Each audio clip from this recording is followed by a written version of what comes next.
Yeah. Roll call? McKnight, Here. Myers, Here. Roa, Here. Vogel, Here. Kinder. Here. Let's do the pledge.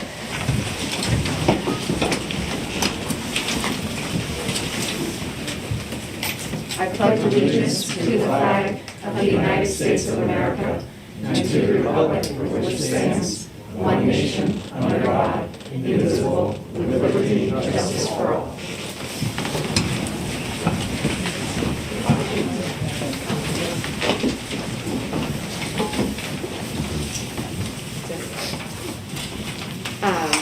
It looks like we don't have any. There's no public comment. So notice of executive session meeting. On January 5th, there was an executive session to discuss potential litigation. Approval of minutes. Motion. Second. Discuss. Okay, roll call. McKnight, Aye. Myers, Aye. Roa, Aye. Vogel, Kinder. Aye. Communications. We did receive one communication to council voicing support for the creation of a separate Board of Health. Managers report, Marion. So tonight, we do have a presentation on the Heidi Cooper Park project. So I will turn that over to Gary Johnson to discuss the project once I turn on the projector. So I'll go ahead and get started. By the time I'm done, I'm sure the projector will come up and we'll be able to see it on the screen. There is a map over here. There's a map right here for the public, and I think all of council has in your packet a copy of the map, of the plan. Just a quick recap. We started this a while back in August. We had a public meeting. We had about 45 people or so show up and offer their input on what they thought should be at the park after redevelopment. That garnered, I believe it was 16 amenities that people voted on, and we incorporated all except the bike trail into the park. So what this map before you, what the plan before you shows is that we can incorporate all of the amenities. They can be physically put there. The next question becomes budget. And I'll go over this in a second in a little more detail, but from a budgeting standpoint, our engineer is going to be working on that.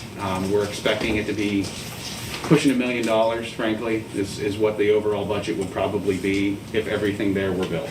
So we're likely looking at a phased project, maybe some of the larger items, the central area part, done first, depending on funding.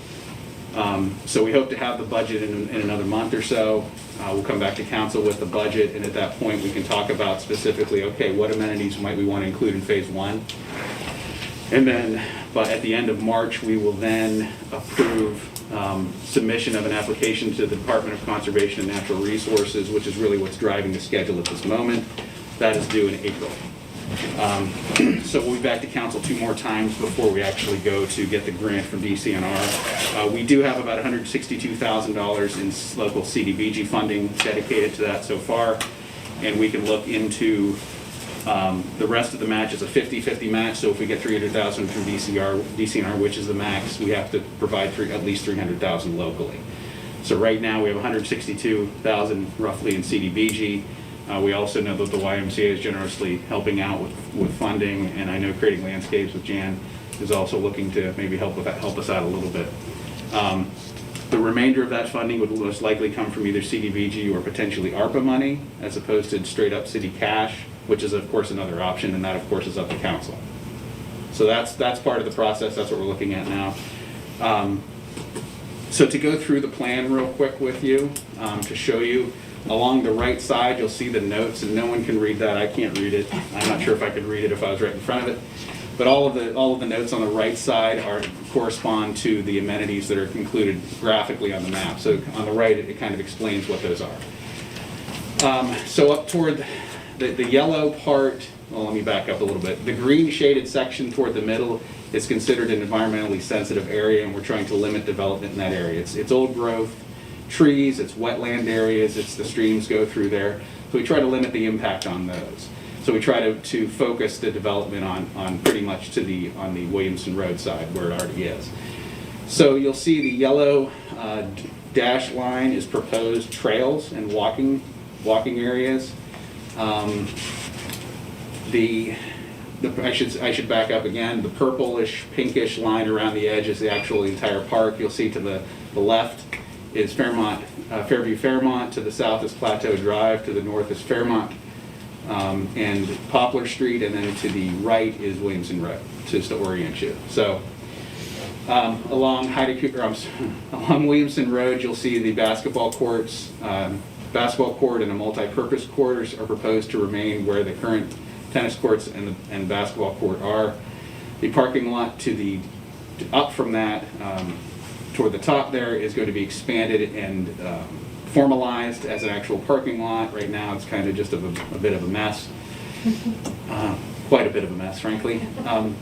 To below that, if you will, the yellowish, roundish area is the play area for kids 2 to 5 and 5 to 12. That's generally how the play equipment is laid out. So there's 2 areas there, one for the very small children, one for the older children. Just below that is the park. We're also planning on having some swings there. You'll see some gray areas below that. There's a couple of different parking areas, and it may look kind of funky. We're trying to have accessible parking at every amenity that we can have, from ADA perspective. So there is a spot right next to the play areas, the yellow play areas, and then as you go south from there, it's tough to tell on that, but the pavilion is there below the next parking area. So you have our pavilion there. We have some accessible parking there as well. So you'll see that, again, the parking area is a little funky. We're trying to get around some old trees. We're trying not to damage the trees as much as possible because they're very, very old, somewhat fragile. We're hoping to save those, trying to limit the impact on those.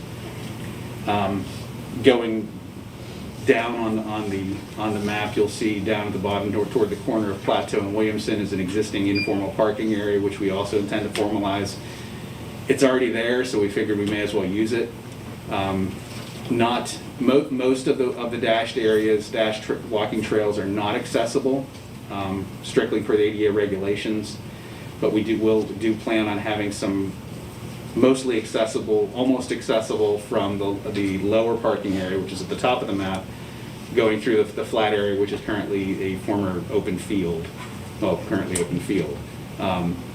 Also at the very top, and of course we can't see from here, but if you could look at the map closely, we have areas for community gardens. We have some basic areas set aside so you can have some community garden areas. And then I'm going to jump back down again. Down below the one dashed, it's tough to say, kind of in the middle, we're planning to have a dog park in the woods. And also we're looking to have a disc golf course in the woods. Ashley, our engineer, he says that it can be done. It's a 9-hole course. It's a little small. It's not quite regulation. It's not certifiable to be in a league. But he said it's doable, and there's enough open space that if you're good enough, you can get around the trees. Hopefully, don't hit any dogs while you're at it. So there's that. And let me jump back again, just to below the pavilion area is proposed to be horseshoe pits, permanent horseshoe pit, and permanent cornhole built in essentially. So I think I've covered all of the amenities that we proposed. There are a couple of trails that are proposed to be, one long section proposed to be abandoned. Along the upper left side, you'll see kind of a dashed area that's, I don't know what color that is, orange. That's in a kind of a drainage path now. It's unstable. It's really not terribly usable, so we propose to abandon that and restore it to nature. There would be a quote-unquote trailhead. That's not an official trailhead for DC in our definitions, so don't take it like that, but we do plan to have access from Fairmont Ave near its intersection with Poplar, from Fairview Fairmont Apartments, and then 3 individual accesses to the trail from the developed areas, from each, essentially from the bigger parking area and the middle parking area.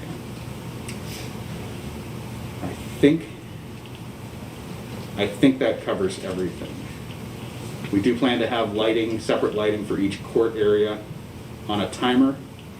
I believe it would be on a timer, and we do intend to have some type of security, whether it's cameras or whatever, and very potentially Wi-Fi for the park, which would help also us with the cameras, the security there. We don't have to worry about running dedicated lines to the city building. But that's what we're looking at there. And again, this is completely 100% dependent on what the budget is. From a phasing standpoint, from a staff standpoint, we're thinking that we have the courts done, the parking areas, the play area as part of the main phase one, which will probably take up just about every bit of that $600,000. And then we would focus maybe on develop the trails as we go forward, maybe some interpretive signage as we go forward. In other phases, maybe we talk to some local organizations that maybe want to sponsor a couple things like an exercise trail, like with stations. So that's really kind of what we're looking at moving forward. So with that, I'll shut up and answer any questions that anyone might have. That's where we are right now.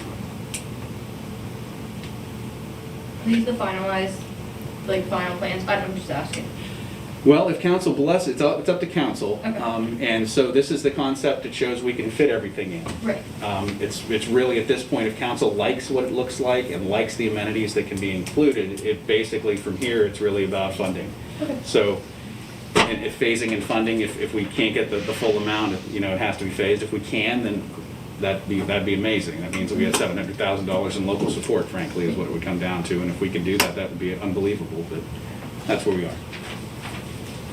Okay, so the idea, sorry, the idea is that this is all on the table, and best case scenario, we just kind of phase out what's improved over time and budget accordingly.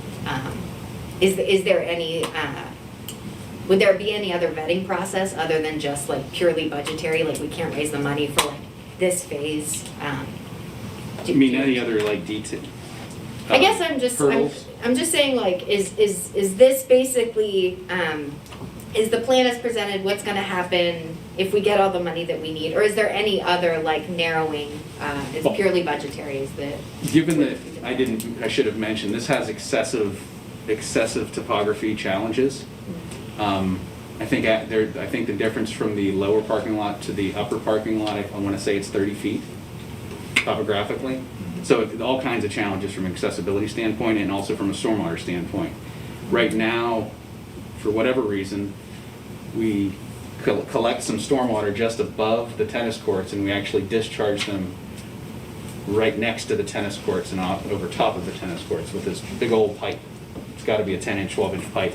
It discharges right into the tennis courts because there was really no other place to put it. So our engineer is looking at diverting that, I believe, immediately above the play areas and diverting it to the creek there to keep everything below it dry. So barring any significant stormwater or topographical issues that come with final engineering, this is what we're looking at. Now there can always be an issue that comes up with we didn't realize X, and it may throw, but it really will come down to budget. That means it's going to be more expensive probably.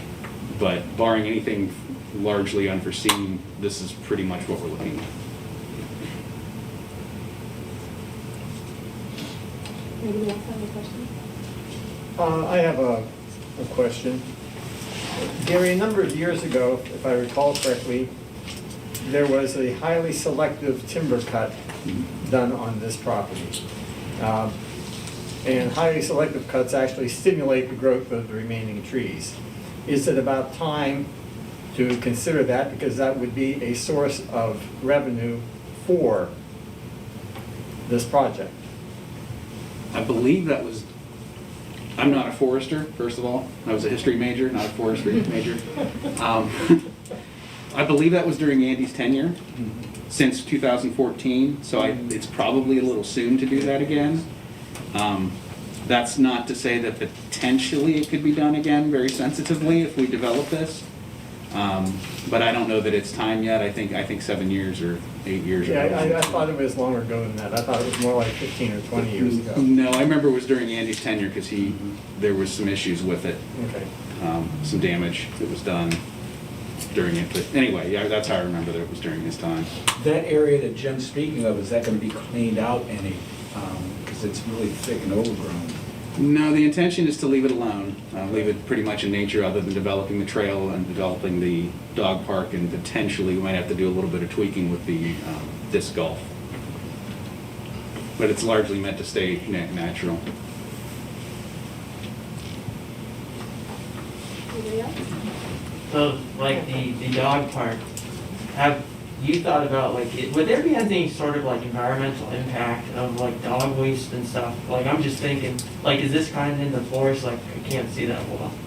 No, it's not so heavy that it's not a dense forest or anything like that, but we would have pet stations, you know, with bags and stuff, and absolutely encourage people to clean up after their pets as much as possible, of course, in the woods, but hopefully they'll keep an eye on their animals and watch what they're doing. And then there'd be, like, a fence around it. Yeah, it'd be a fence with a double gate so that you open the first gate, you get in, and then you open the second gate to get in so the dogs don't get out. And then the deer don't get in, right? That's a fair point, yeah, yes. No one's cleaning up after the deer. No, not after No the one's cleaning up. So Gary, so you said the application to DCNR is due in April, Yeah. and that in a month, so like end of February or something, we would see the budget. It's gonna be a quick turnaround. Yeah, and so I guess I'm wondering, like within that too, as we're like assessing this out, what other opportunities are there for like public input? Is it just when it's brought to the next council meeting for budget Yeah, review? we did, and I failed to mention, in December 6th and 7th, we had two public meetings, was attended, probably 10 to 12 people, I think, maybe showed up, not quite as many as the initial. But yeah, this would be it. I mean, the next couple will be 2 more opportunities with council. Once when we get the budget and we talk about, okay, let's start whittling this down, and then the final one is when council authorizes signatures on the grant application to DCNR. And that has to be late March, because they won't have another meeting before we need to get it in. Any more questions? I think we're good to go. Thank you, Gary. Thank you.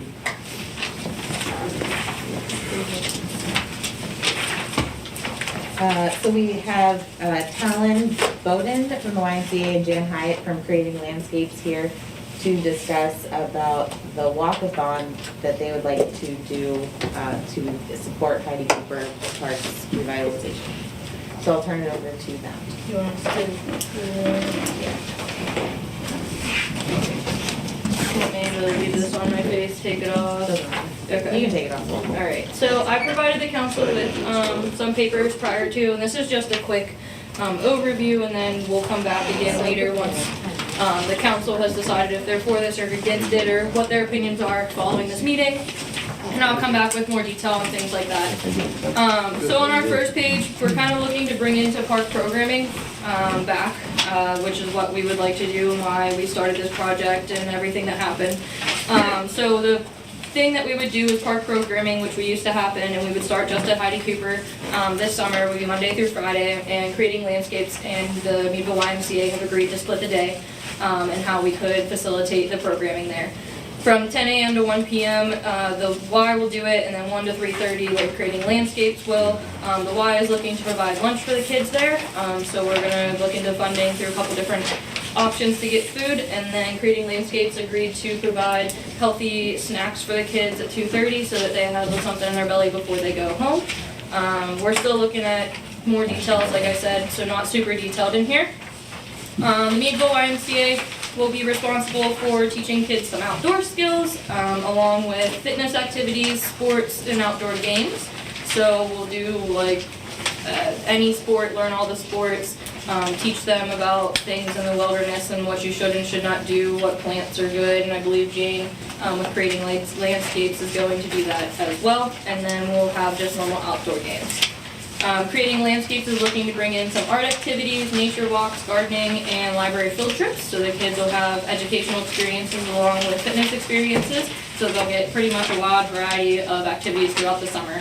And we would plan those out like a lesson plan sort of format. Both places both of us will provide free play, healthy eating conversations, healthy lifestyle conversations, and we'll have some board games up there in case somebody doesn't want to participate in something. And we'll help get that all settled before it happens. We are going to provide how we're going to support this program, because obviously you need money for these things and you have to buy some stuff. So we have come up with doing our walkathon to raise the money. So that's where all of our funding would come from for this. We're looking at raising $25,000 through the walkathon. I just got another funding check today, so I believe we're at around $7,500 to $8,000. I would have to check the account correctly. as our number, and then there are several groups in the walkathon that are going to raise money as they walk, so that number can increase from where we're currently standing. The cost that would be associated with this would be staffing, activity supplies, and sports equipment. So obviously that's going to need to stay up there, so how we lock it up or what we're going to do there. And then are we going to have specific equipment, or with the Y just bring our equipment and come and go. So that's kind of like where our cost would be with this. Next page is just if you have any questions for me, but I did include in the packet I gave you guys our walkathon flyer, the letter we sent out for donations, along with the donation form as well. Any questions? Or comments, concerns? Have you ever considered a career in graphic design? I use a really cool website called Canva. You might want to look into it. This is so great. Yeah. Okay, so have you been in touch with the rec complex? I know once upon a time there was consideration and attempts. We haven't brought them in because we're just planning on starting with one park this summer, you know, and obviously we can grow from here since Heidi Cooper is where our heart is and that we've been working so hard with that. We're looking to start there and then possibly expanding like the parks program was previously. So I think once we get bigger is when we would ask into bringing the Mark in and other entities who would probably want to split days elsewhere as well. I mean, I can speak to them as well if needed. We just kind of, Jan and I. Yeah, I think the last that I talked to folks from the Mark, it did not sound like they were moving on summer parks unless like there was a push somewhere. Yeah. So just they should know that it's being taken care of. Reach out to Aaron.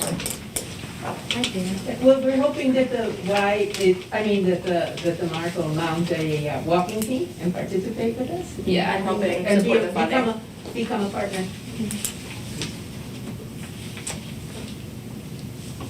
Any other So, questions? Yeah, you're thinking that 25,000 is how much it'll cost per year, or is this something we would do every year? We to would do try the to- walkathon every year to support the park program, so that's where our funding would come from every year. This year we're shooting pretty high because we're gonna need some initial costs. So like board games we're not gonna need to purchase every year, but we might need to purchase one or two. Same with activities equipment and sports equipment, that if we're purchasing it to stay at the playground and be city usage, then we'll need to have a pretty high budget for all of that. And following this, I will come up with a pretty detailed budget along with lesson plans for the park program. So didn't do that much detail until I figured what everybody was feeling here, and then we'll come back. You mentioned staff. Are you going to be hiring from the community, or is it people that are already employed with you? So I'm not sure what Jan's process is for her staff. However, I'm going to pool my program staff. I'll provide 2 staff at the playground at a time. So I'll have it could be as far as Mark to my gymnastics coaches to our childcare staff. Everybody would be clearance certified. They'll have all their childcare files on file with me at the Y, so I know that they're safe to be with the kids. And then I believe Jan has volunteers who are willing to staff hers. We have volunteers. We're also coming off 30 years of a successful summer program at Allegheny College where we have developed a young leadership program that we hope that we will be able to tap for this project. But we also expect to pay a salary to Right. supervision. It isn't only young people we're asking to volunteer. And it will be absolutely supervised. The reason I was asking, because I know one time a lot of young students worked part-time in the summer at the parks, and I was just wondering if that was something you were going to try and continue to provide jobs for us. So, Yeah. and we're hoping that ultimately that will happen. My very first job, Right. 60 years ago, was working on a summer playground. And there's a long history of summer playground employment in Meadville that we expect to happen. Great. Anybody else have? Yeah, has consideration been given to like transportation? Have you talked with Kata or anything about folks getting to the park? Haven't gotten that far in detail. I did start working on like a permission slip for the kids because we want them to come and go, so we'll have some paperwork for that as well that the parents will have to provide. And then along with that paperwork, we can ask questions do you need transportation? Is that something that your child will be able to walk to? Just kind of those things, and then I can reach out to Kata because they do bus our kids for the Y. And this is open, you might have said this, and I'm sorry if I missed it, but this is open to kids that aren't Y members? Correct, yeah, this is just a community, this is community thing, this is not, the Y is just helping facilitate the park programs along with creating landscapes, so it's not a Y program or anything, it's just that we want to be out in the community and helping best that we can. I would just add one thing. You're talking about transportation, we're talking about walking. We're talking, and you know, we have Walkable Meadville is part of our agenda that we're building on in order to be able to make this happen. Same thing with the Walkathon.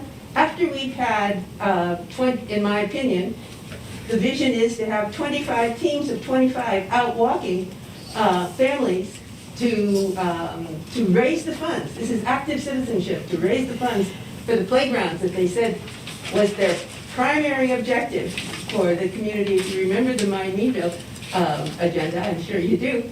And so this gives them a chance to be actively engaged in making that happen. But this is about walking. This is about health and fitness and well-being for whole families. And so this is what we're going to encourage.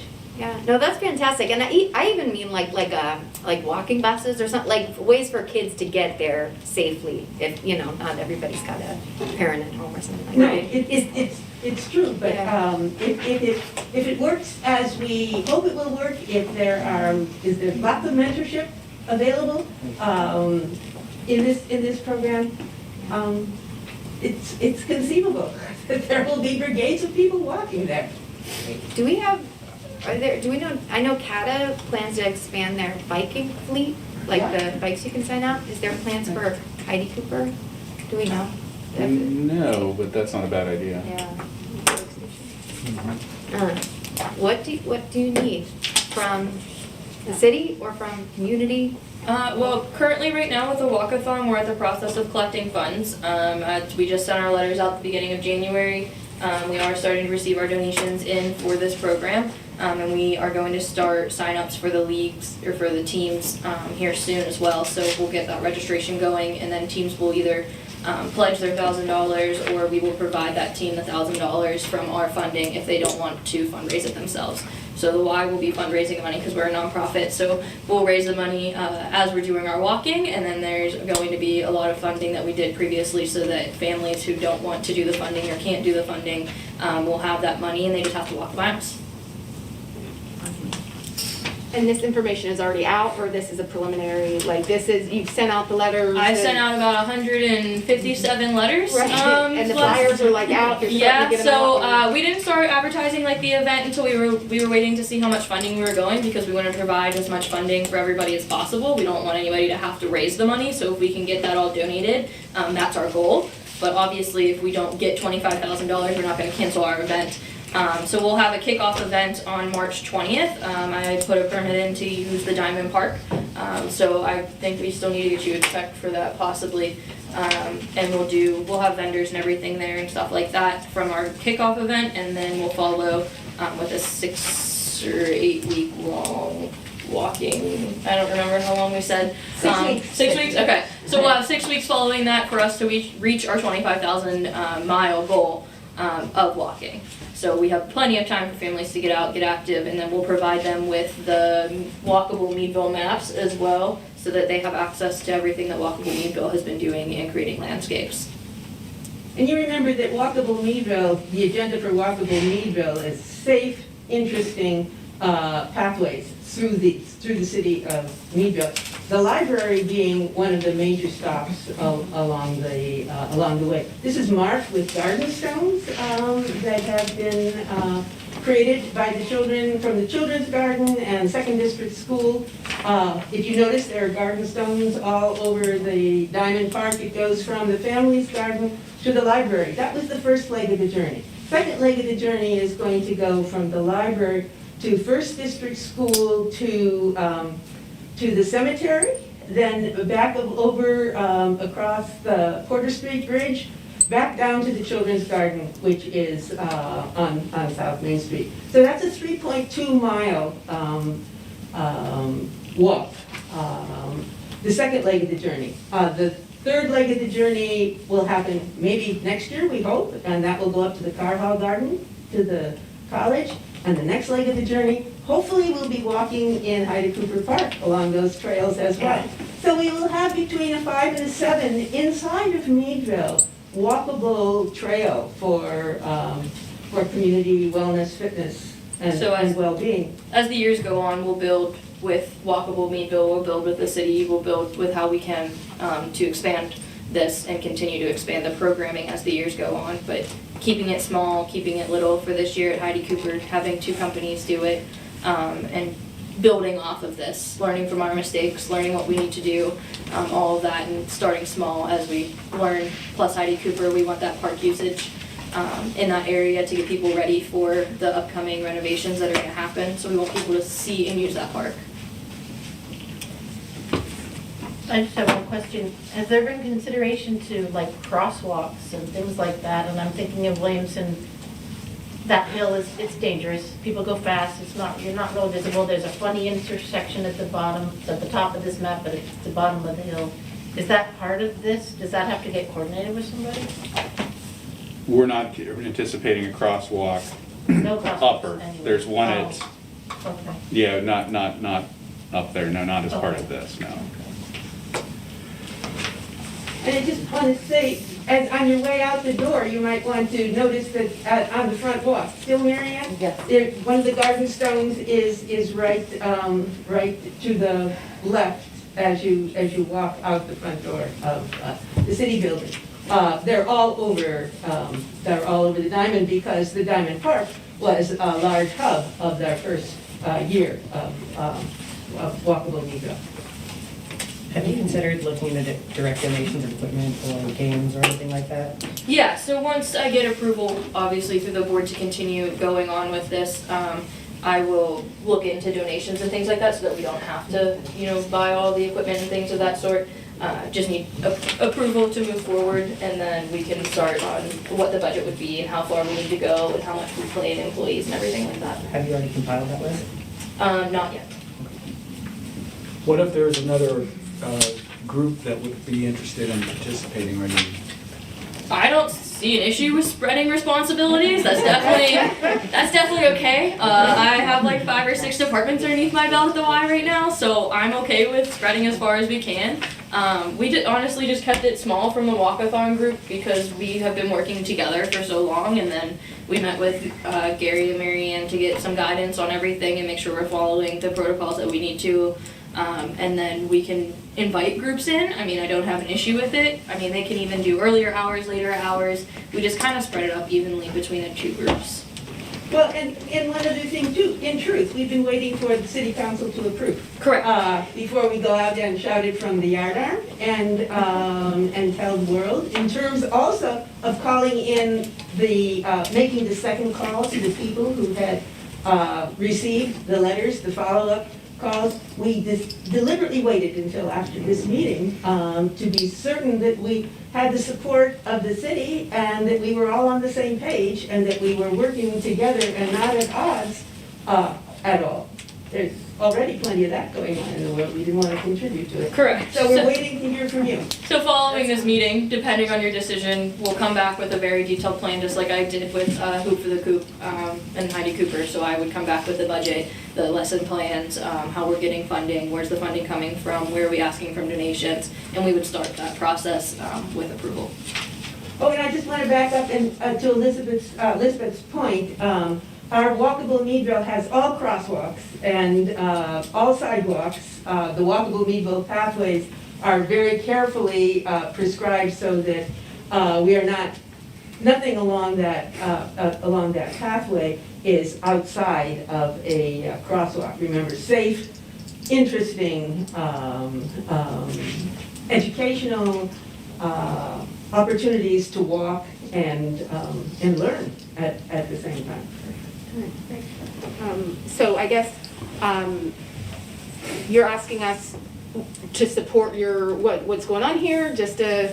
If giving us permission to do park programming in the summers, I think pretty much what we're asking. Would you be okay if creating landscapes and the Meadville Family YMCA and possibly other entities are okay to run park programming at Heidi Cooper. Specifically Heidi Cooper, not all parks.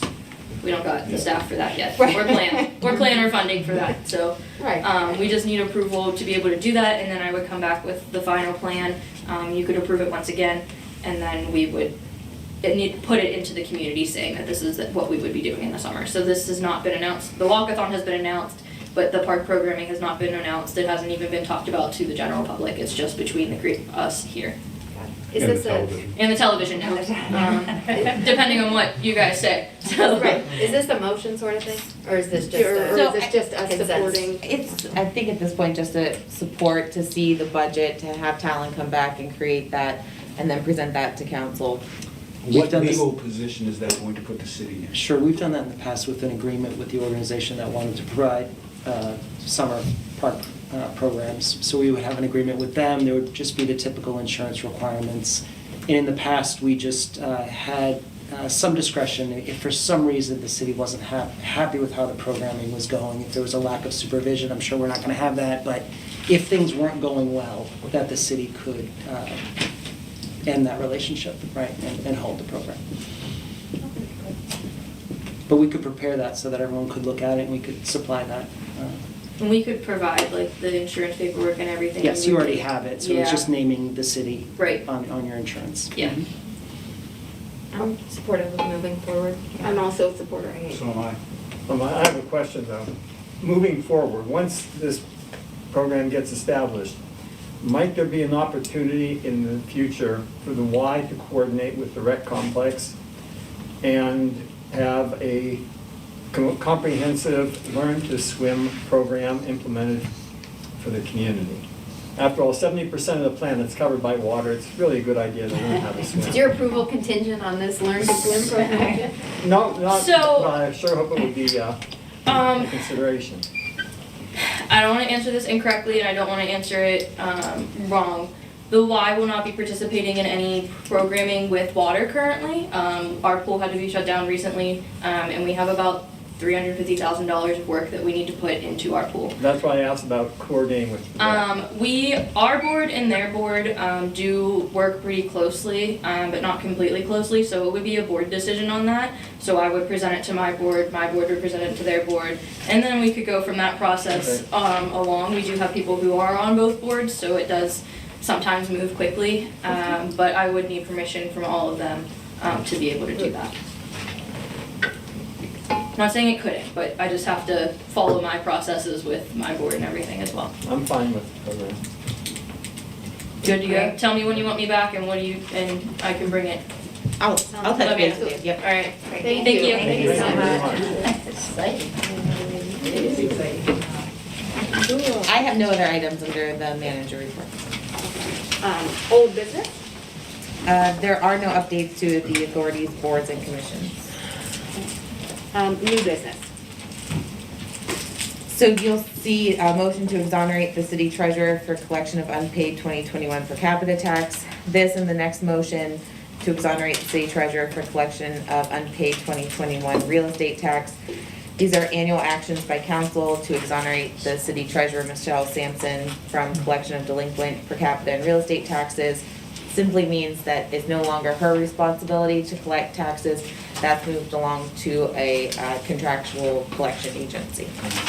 Motion to exonerate. Motion. Second. Discussion? Just a comment, per capita tax delinquent is about almost $18,000. 2 years of delinquent taxes would go a long way toward purchasing a police car. So when we're looking at budgets, and we have $18,000 uncollected, in 2.5 years, we could buy a police car. Another 2.5 years, another one. So, Roll call? McKnight, Aye. Myers, Aye. Roa, aye. Vogel, Aye. Kinder. Aye. Discussion city council priority. Well, Aye. second.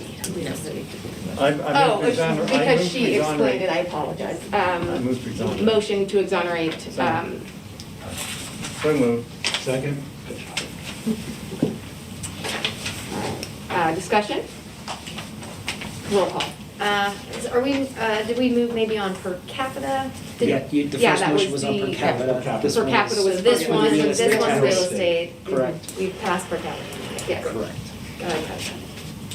What would per capita buy us, Jim? A We got- lot, $212,000 worth. Wow. Everyone pay your per capita taxes. 5 years of that. Yeah, that's That real was estate. real estate. That was real I'm estate. sorry, that real estate. Right. That 5 years would buy us a new fire truck. Right? So the process is, it goes to a collection. Sharp Treasurer- Sharp Per collection. capita goes to Sharp Collection, and they can actually attach weight. Yeah, images they in actually there, do, So yes. they're very effective in collections. So the per capita, it's like more effective in collection than the real estate? It's a quicker process. And the real estate we. Goes to the county Correct. treasurer's Right. office. Actually, in total, though, the real estate taxes, we probably collect close to 99% total when it's all said and done. Mhm. Of real estate? Yep, Just over a longer period yep, of time. it's just, Yes. well, I can tell you, almost every year, it's about 200,000. Right. It's incredible how it's always the same. But ultimately, almost 99% is collected, so. Roll call. McKnight, Aye. Myers, Aye. Roa, Aye. Vogel, Aye. Kinder. Aye. All right, now discussion, city council priorities. So before council, there's a list that was generated based upon the input of council of some stamp-based priorities and then non-stamp-based priorities. What staff is looking for from council tonight is just a consensus that these are the priorities that council would like to focus on throughout the year. And then also, Councilwoman Vogel has provided suggestions on groupings of these priorities. And staff is seeking consensus on if this grouping suggestion is fine. Okay. Any questions? I'd like to suggest, if I could, Sure. under priority 2, which is developing downtown and revitalizing, I think that might be an opportune place to insert the zoning ordinance, because without a flexible, active, living zoning ordinance, you're not going to have a development.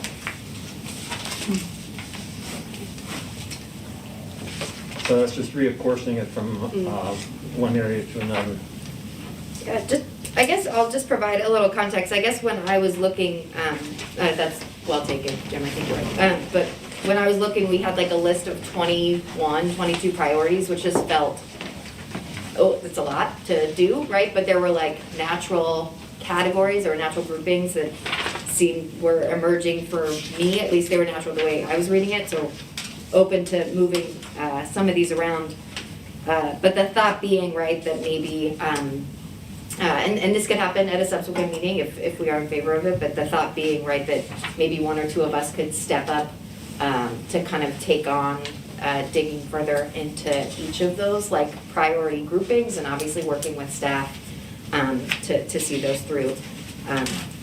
For example, right, Jim, you know, I'm sorry, you're the numbers guy, you know, that's your thing, right? So if this priority 1 of shoring up our financial position, right, if that were something that you and Gretchen or whoever, right, would take on, right, that might be the role of the finance subcommittee to do that, and to look into those things and maybe kind of to prioritize or make a work plan for the rest of council in terms of what we're gonna tackle and when, make some suggestions. And I think a similar approach could be taken with the other priorities.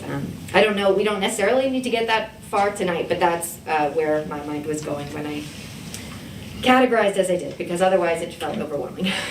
There's a lot to do. So if council's comfortable moving forward with the suggested categories, what the plan would be is to have staff evaluate each of the priorities and try to assign perhaps a time frame to those, and then present that to council to see how council wants to move forward and what kind of meetings council wants to have based upon timing of some of these activities. Because some activities are going to be quick turnarounds, some will be a much longer process.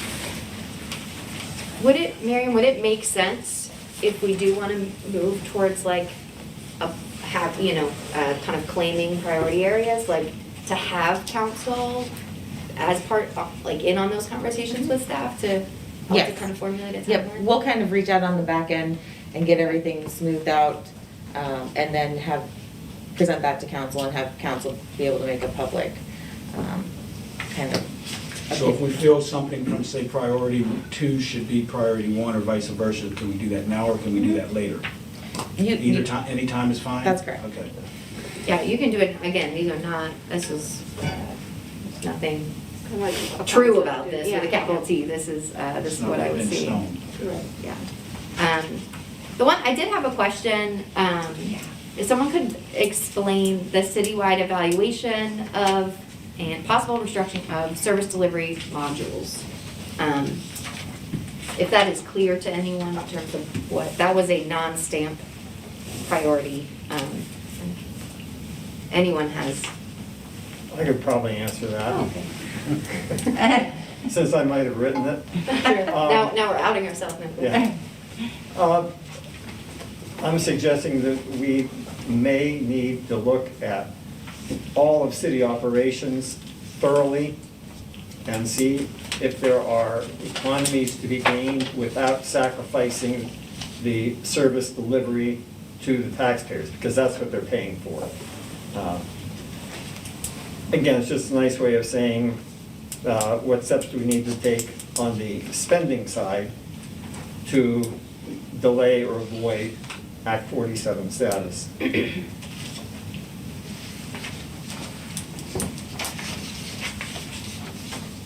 Does that make any clearer for you? A little bit. I feel like an example would be helpful, but I'm Yeah. also not trying to put you in a position where you have to make a. Some of it's actually included under priority 4 as an example. When you talk From the about, stamp that had been originally from on the your, stamp. on your priority 4, regionalization. Oh, efforts. yeah. Oh, okay. Regionalization, so like with other, so not just internally our services. Right. But externally as well. Right. Okay. Yeah, I'll make it clear too. I didn't add anything. These are just, this is the list we had and I just put them in orders that make sense.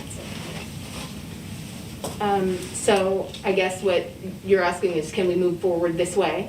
That's correct. And I'm just gonna say, I'm for it, so how are you feeling? Moving on this way, moving on in categories and with this list. I feel like I don't know what that would look like, right? Like there's 22 things and would we anticipate like a timeline or work Yeah. plan from staff on every single one of those? And Yeah. that feels, that's a lot. Again, Stuff. you can get probably a general timeline for some of Yeah. these things. So, again, some of them are quick turnarounds, some are quick initiating, just a conversation. And we can probably assign timelines to the vast majority of these items, and we'll bring that before council. I think that once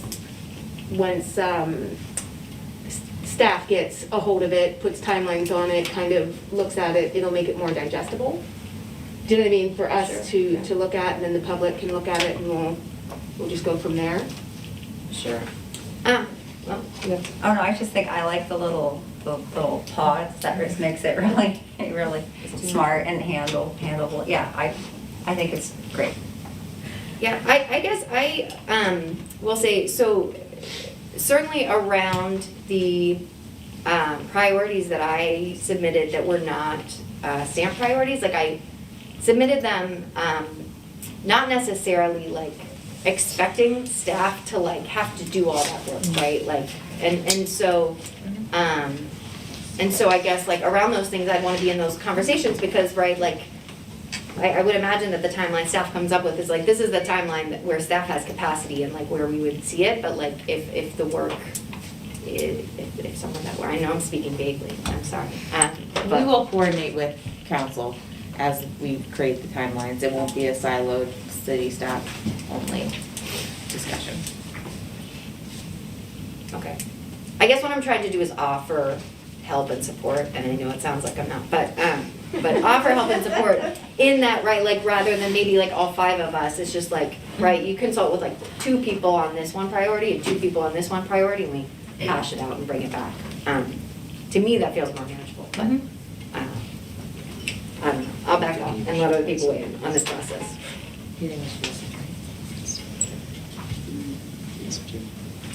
Does council want to appoint subcommittees based on the priorities that were suggested in these groupings? So a finance subcommittee, economic development subcommittee, housing subcommittee.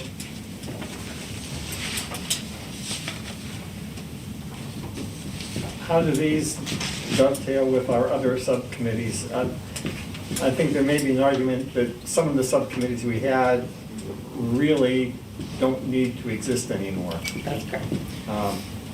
We also might consider having single-person subcommittees, because just coordinating all your schedules with any 2 of us may be different. So, for example, if Autumn were interested in developing downtown, she might be the council liaison there. And Larry and the mayor and Gretchen each picking thing. I'd be interested in finance. And this is not to make decisions for anybody, it's just to illustrate a point. It might be more nimble and get more accomplished. I agree.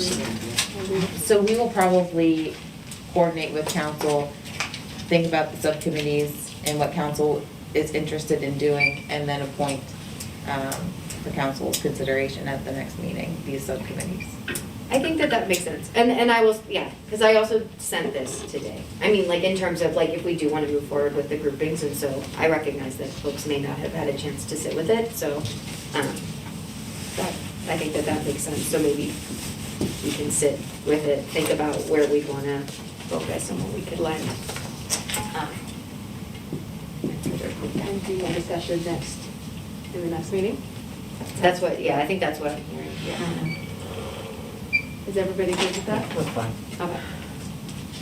Since like, we didn't really have this discussion, but since like no one has said I'm adamantly against this thing and will never be on a council that prioritizes this, is this something we can make public, this list, just so that the folks can Yes. see what the priorities are that we're talking about? Yeah. And at this point, we're just talking about how we're gonna tackle them, but, That's correct. okay, great.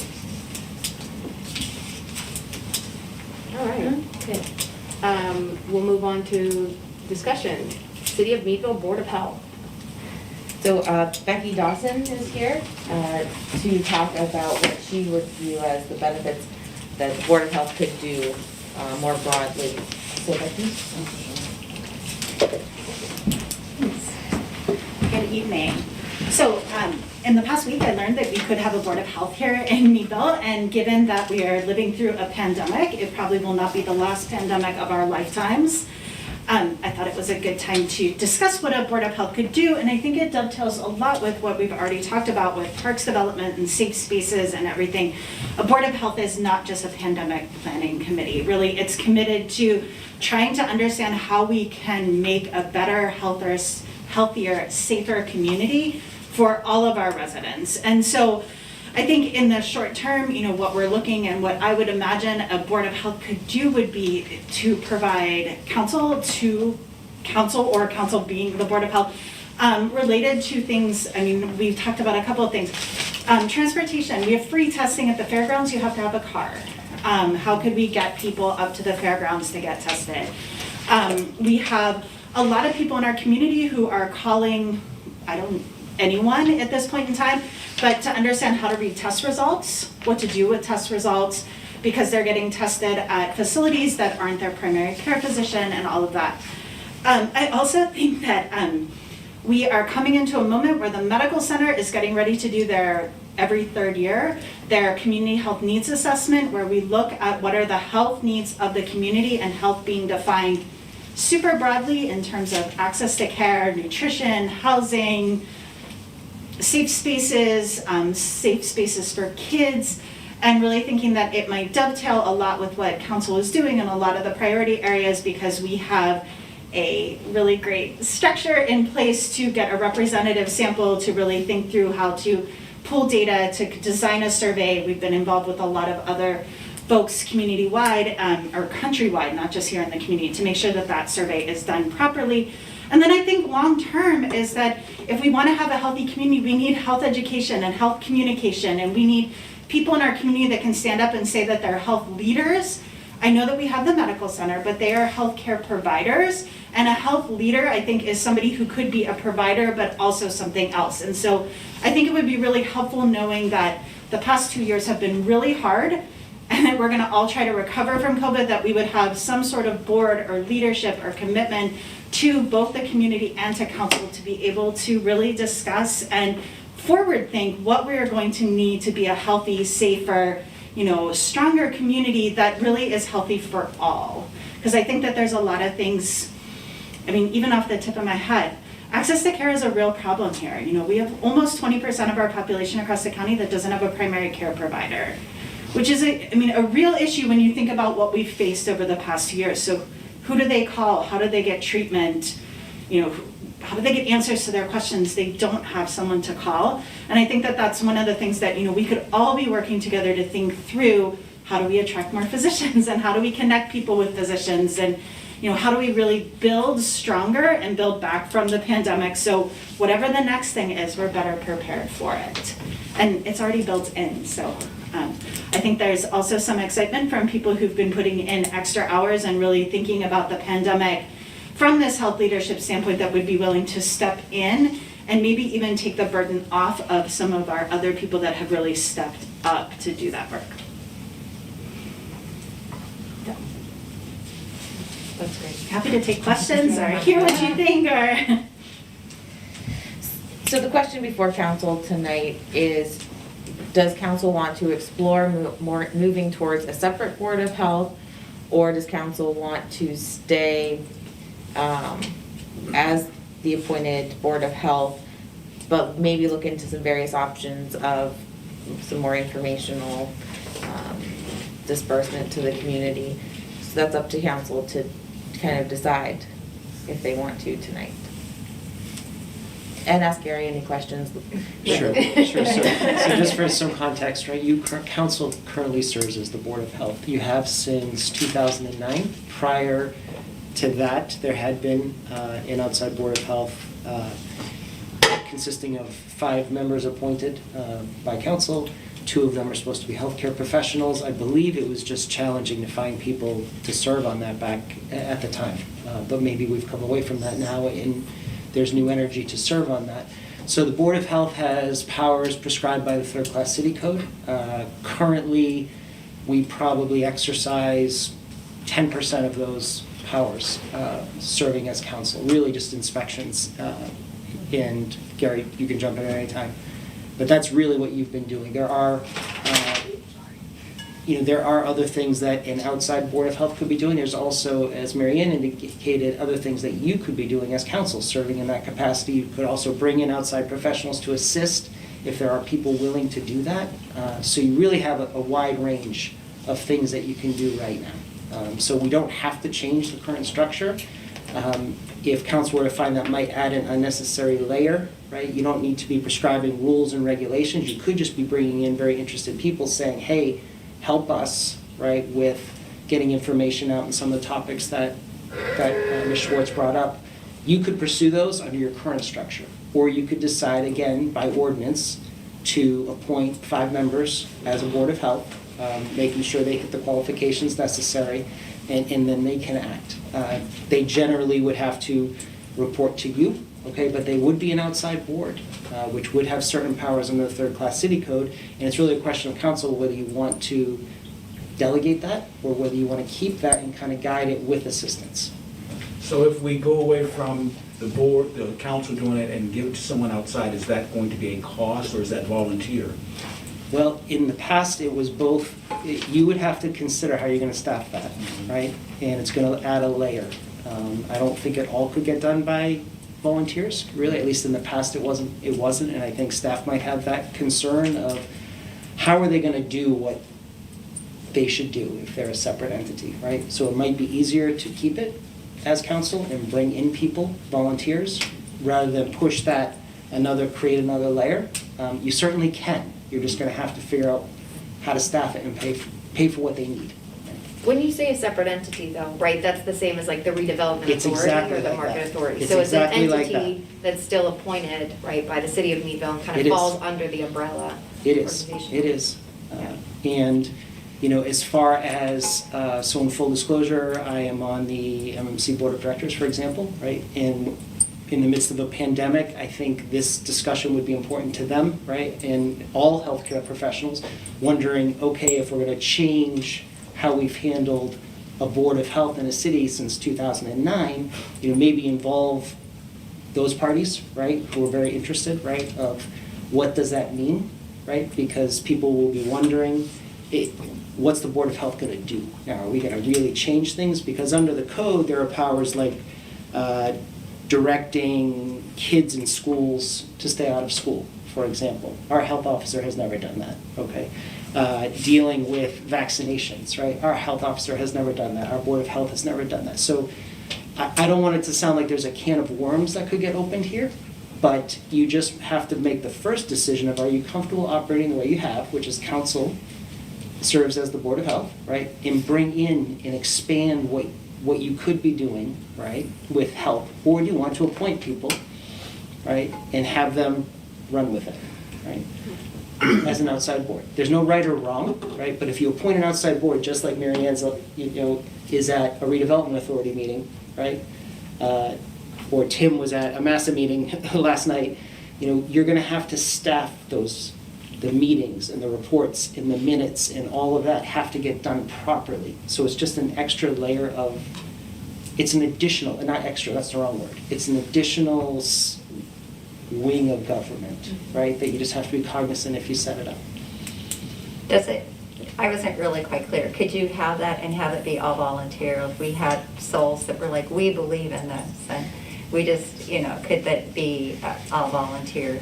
The Board of Health is not compensated, right? Correct. For the Oh, but third the class staff- city code, That's but correct. it's the staff. Okay. Just the staffing piece of Right. it, just Just that the you're gonna staff. have to Okay. assign, you know, right now Gary handles it, right? But it's a very limited role that we've taken on. We've let most of it go to the state, Sure. right? We've left pandemic orders to the governor, right? We haven't stepped into that realm of really adding regulations regarding healthcare, right? And that's not necessarily what you were describing at all, right? It's just, if you appoint a board, right, they have the powers in the third class city code, right?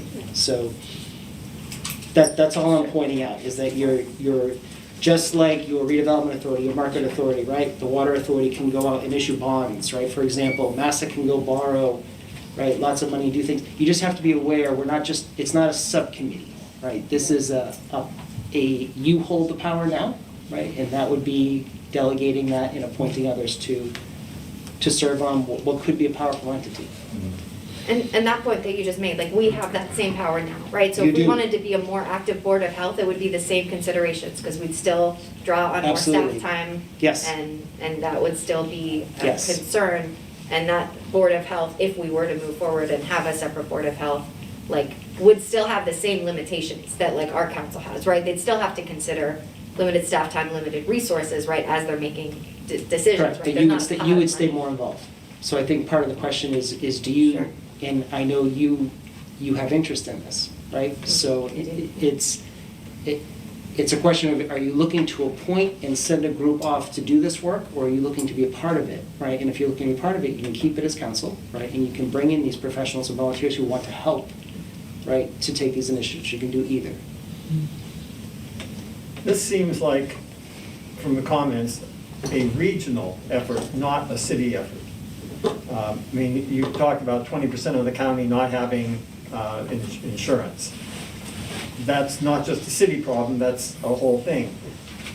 My issue is whether the city expends resources performing what should be performed by a regional asset. Yes, and I neglected to touch on an important part. The third class city code actually provides that you could appoint, for example, the board of Meadville Medical Center to be your board of health. You could appoint the chief medical officer of MMC. So there's a wide range of what you could do if you want to change the current structure. Yeah. To But certainly that they would point- want to be involved, right?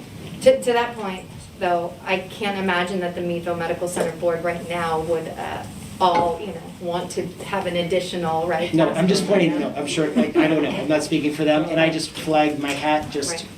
Sure. so everyone knows all the hats we each wear, right, in our community. And to that point too, right, so you mentioned, I do have interest, right? I'm interested in seeing a Board of Health, because as Becky mentioned, right, we're in the midst of a global pandemic. It feels like we have this tool where we could be responding. We can't control how the county or the region responds, right? Like, but we have a tool and apparatus that's like baked into the city code that, right, we could employ to take care of our residents here, and I think that there's value in doing that. I did talk to Philip Pandolf, and he said that they would be willing to work with the Board of Health to even recommend two of their physicians, some of their physicians to serve on the Board of Health. There is interest, I think, in serving and in populating the Board of Health with the qualified members that it needs to have, that it didn't have before. I think that the moment that we're in, for all of the reasons that Becky, that Dr. Dawson listed, needs more attention, and I don't know that, right, we've got the time and attention. We had a list of 22 priorities, and responding to COVID, right, was not among them, and so, in terms of prioritizing and delegating the work and bringing other people in, we don't need to have a stronghold on everything that the city does, and I think that empowering folks who know more, I'm not a public health expert, right, and so empowering people, I think, who know more, and can respond accordingly, I think is a smart thing to do when we've got the kind of tool, the apparatus at the ready. I think that it makes sense. And I appreciate your work and you coming here and sharing what you think it can do. I think there's other benefits too, right? If we have an active Board of Health, there are national resources, national grants. I mean, it would cost the city $260 to join the National Association of City and County Health Officials, which would get us education, training, access to grants. It would get us, model best practices, free consulting. I mean, it was kind of dreamy looking at their website, what we could actually do.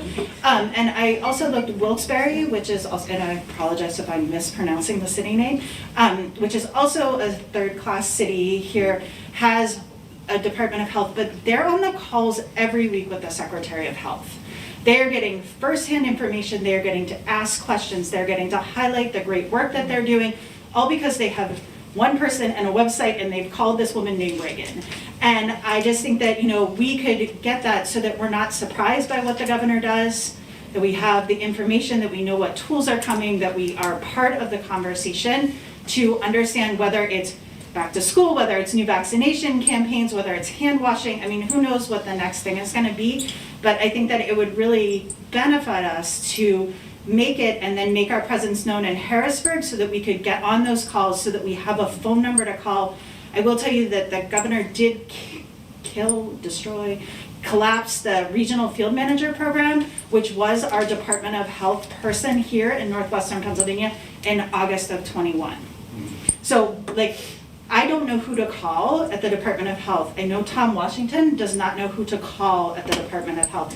We all have kind of a resource account email address, and I think there'd be huge benefits to really saying we are an active Board of Health and we want in on the calls that you give to the county and municipal health departments that are already up and running. I think that that would be huge for the community and really give us a leg up and really an inside voice, but also an inside ear to know what's happening in Harrisburg. Those are great. I don't want to do the talking for you. Those are great points, and from an informational standpoint, it can be accomplished with a separate Board of Health, certainly, right? And it sounds like there are interested people who are willing to commit real time to it. The rules and regulations that they might pass still come before council, right? But it sounds like council's aware you would need to be on the same page with your Board of Health, right? Of what its mission is and what you're looking for them to accomplish. I was on, I watched last evening, but I'm not sure. Did you introduce yourself and tell everybody who you are, No. tonight? No, I didn't. Okay. Yeah, just so everybody knows. I'm Becky Dawson. I'm an epidemiologist, so I've been working in public health for, 25 years now. I've stirred the pot a lot over the pandemic because this is like my Super Bowl, but I'm a contributor at Erie News Now. I'm also on the MMC corporate board, trying to think of other hats. I am on the faculty at Allegheny, so, and I was the regional field manager that was fired when the government killed the program. Well, and you gave a great definition of what you do. Yes. Like what your title means, like, because Right. as people don't know. Right, so epidemiology is the study of epidemics, so an outbreak of disease, so really that is what I've been trained to do. I like puzzles, I like solving mysteries, I like pulling pieces together, but really as I think about like what I've been doing recently, it's communicating science to people that, weren't trained to understand science, trying to understand layered mitigation factors, trying to help people understand when this will be over and why it's taking so long and why viruses mutate, but that's my training and my passion, to be really honest. So I'm excited, and I don't care which way it goes. I just think that if there is an active Board of Health, that we would get resources, that we could really have a voice in Harrisburg, that we can dive into some of the national things, but that also we could provide some really simple services that are needed by our community. Also think about partnering with the schools and the hospital with vaccination clinic, not that the city would do it, but that there would be, that coordinating body that could help think through what connections need to be made with the churches. I mean, there's a lot of places with nonprofits around the community that we could really dive into to really think about health being permeating all of our policies, because I think that if we've learned anything over the past 2 years, it's that when our health is disrupted, everything else is disrupted. And I think moving forward, prioritizing that and thinking through it and having a vision for creating a healthy Meadville would be amazing. And you're also a city resident, right? I am a city resident. That's great. You mentioned that the Board of Health would require having physicians on it. Would it require, like, how would someone be part, like the why, we're healthy living, healthy lifestyle, healthy something of this. I think this would be something that we would be interested in helping with. Not that we're physicians by any means, but we do promote like the healthy living part of like our community and stuff like that. So I don't know like the requirements for the board, but we would be interested in helping along with this. I think the requirements, if I read correctly, were 2 practicing, licensed, certified healthcare professionals, even though there was like A number of kind different of fields leeway. It too. was like, oh, Yes. if you can't, 1 is fine. If you can't, That's correct. someone interested. That's right. And then the other 3 were city residents or practitioners who had their principal office in the And up to city. 9, right? 5, I think 5. it's just Oh, I thought- a solid 5. Oh, it's just solid 5. It- But then there's maybe opportunity for partnership, depending Yeah. on what the work is. 9 would be if you were ever to appoint Like the medical center board or center, something? and they would only fit if they had between 5 and 9 board members, and I that's don't right. even know if they have more I or think not. accountant may have more. Okay. It's like, could we just do that? Gary, does the state law provide and allow for physician assistants and nurse practitioners to be considered as health Yeah, professionals? I believe they would qualify. Podiatrists and psychiatrists and speech School therapists, nurses. it's a long list of, we'll call it. So would council like staff to move forward with working with Gary to draft an ordinance to establish a separate board of health to explore that avenue? Is that what I'm hearing from council? Yeah. Yeah, I mean, I definitely want to know, yeah. At no cost to us. Right. At no cost. Can we get $260 to join $260. NACHO? I'll give you $260, that's my ask. So staff will begin to work on that and we'll present it to council as soon as we get all of our ducks in a row. All right. Thank you. Thank you. Thank you. Thank y'all. so much. Resolution, delegation of community development block grant signing authority. A resolution of the council of the city of Meadville designating Mayor Jamie Kinder and Deputy Mayor Larry McKnight as signing authority for community development block grant invoices. Resolved by the council of the city of Meadville that whereas the city of Meadville has received funds from the Pennsylvania Department of Community and Economic Development in the form of a community development block grant, and whereas as a condition of CDBG funding, participating jurisdictions must delegate signing authority for CDBG invoices, and whereas the mayor and deputy mayor have in the past been responsible for signing CDBG invoices, now therefore it be resolved that the council of the city of Meadville delegates Deputy Mayor Larry McKnight and Mayor Jamie Kinder as the signing authority for CDBG invoices for the city of Meadville. Motion to delegate signing So authority. moved. Second. Discussion? All right, roll call. McKnight, Aye. Myers, Aye. Roa, Aye. Vogel, Aye. Kinder. Aye. Council member statements? Who'd like to go first? Jim? Well, I have nothing this evening, Your Honor. Okay. Ladies? I just want to thank everyone for their community effort. Thank you, the people from the Y, Creating Landscapes. I have to tell you before I came here, the Meadville Bulldog hockey players were out there with their shovels shoveling on Market Street, which was really wonderful. So just way to go, Meadville. Yeah, I appreciate everyone being here. This is like, how exciting, right? We might have a parks program maybe. We're gonna have this walkathon. We're gonna have an entity that's thinking about public health maybe, right? Pending all kinds of stuff. And we've got some priorities. This is great. This is great, and I appreciate what folks are bringing tonight and people pitching in to make the city healthy and safe for everybody. Thanks. Yeah, just, again, keep your mask on, it's gonna get cold, be careful driving. Today was treacherous. You have to get up and leave early, because a lot of people are flying up and down our main streets, and there are kids that walk in these areas. So be careful, wear your mask, and thank you for coming. I guess I have to reiterate what Gretchen was saying. Every presentation we had tonight kind of shows how we can come together. Yes. And, be partners with the city and all of these different groups to really make Meadville the best it can be. I also would like to thank the, Parks Department and the Roads Department and everything that they're doing, because we were hit hard, and man, hard and fast, and it looks good out there. And they're doing the best they can, and it's always great to see that, again, they're keeping our roads safe and cleared out. At that, I motion to adjourn. Motion? Second? Scott? Roll call. McKnight, Aye. Myers, Aye. Roa, Aye. Vogel, Aye. Kinder. Aye.